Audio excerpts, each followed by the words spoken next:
कामयाबी सुबह जैसी होती है, मांगने पर नहीं जागने पर मिलती। हेलो गाइज, हमारे यूट्यूब चैनल ज्ञान आर बाई यादव पर आपका स्वागत है। तो गाइज आज हम आपको कबीर दास के बारे में बताने वाले हैं, जैसे कि उनका जन्म कब हुआ, उनके माता पिता का क्या नाम है, उनकी मृत्यु कब हुई और उन्होंने कौन कौन से दोहे लिखे और उनकी बातों से हमें क्या सीखने को मिलता है। तो गाइज वीडियो अच्छी लगे तो लाइक शेयर सब्सक्राइब जरूर करें।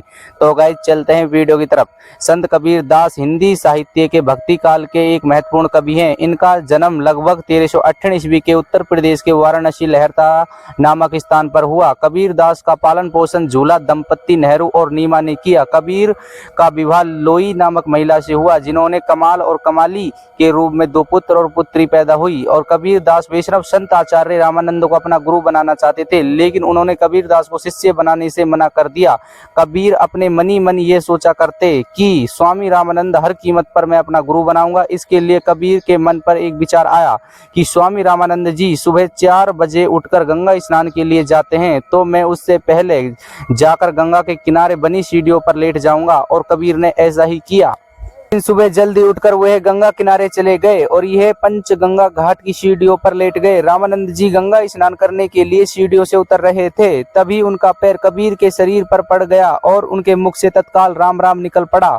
और इसी शब्द को कबीर ने दीक्षा मंत्र मान लिया और रामानंद जी को अपना गुरु स्वीकार कर लिया। कबीर दास जीवन के आखिरी समय मगर चले गए और अब से 500 साल पहले वर्ष 1518 ईस्वी में उनकी मृत्यु हो गई। संत कबीर दास की रचना निम्नलिखित हैं। इनमें से प्रसिद्ध रचनाएं इस प्रकार हैं। बीजक रचना। बीजक एक महत्वपूर्ण रचना है जिसके 3 भाग हैं, साखी, शबद, रमेनी।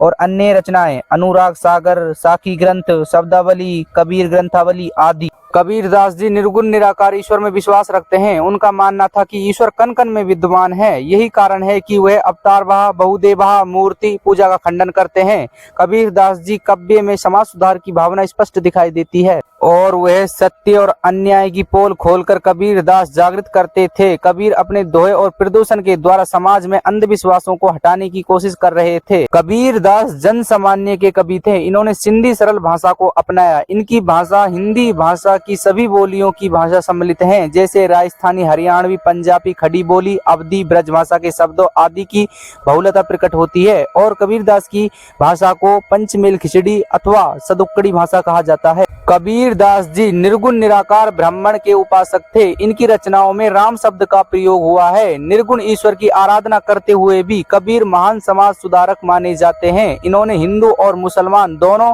संप्रदाय के लोगों की कुरीतियों का जमकर व्यंग। कबीर स्वयं कहते हैं कि मासी कागज छुओ नहीं, कलम गई नहीं हाथ। अनपढ़ होते हुए भी कबीर का ज्ञान बहुत व्याप्त था और साधु संतों और फकीरों की संगति में बैठकर उन्होंने वेदांत, उपनिषद और योग का पर्याप्त ज्ञान प्राप्त कर लिया था। और सूफी फकीरों की संगति में बैठकर उन्होंने इस्लाम धर्म के सिद्धांतों की भी जानकारी कर ली थी और उन्होंने देश में घूमने के कारण बहुत ज्ञान प्राप्त हुआ।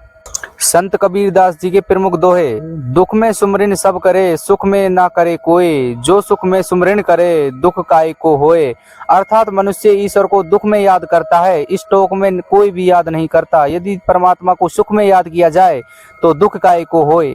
दूसरा दोहा। कल करे सो आज कर, आज करे सो अब। पल में प्रलय होएगी, बहुरी करेगा कब। अर्थात हमारे पास समय बहुत कम है। जो काम कल करना है उसे आज करो और जो काम आज करना है उसे अभी करो। पल भर में प्रलय जाएगी, फिर अपने काम कब करोगे। कबीर अपनी साखियों के माध्यम से शिक्षा देना चाहते हैं कि हर एक मनुष्य को सभी के साथ प्रेम भाव और अच्छा व्यवहार करना चाहिए। कबीर जी की साखियों से हमें दुनिया के बारे में पता चलता है कि कबीर जी की साखियों हमें ये शिक्षा मिलती है कि हमें ज्ञान का महत्व समझना चाहिए। और गाइज वीडियो अच्छी लगी हो तो लाइक शेयर सब्सक्राइब जरूर करें। तो गाइज मिलता हूँ अगले वीडियो में। Bye bye.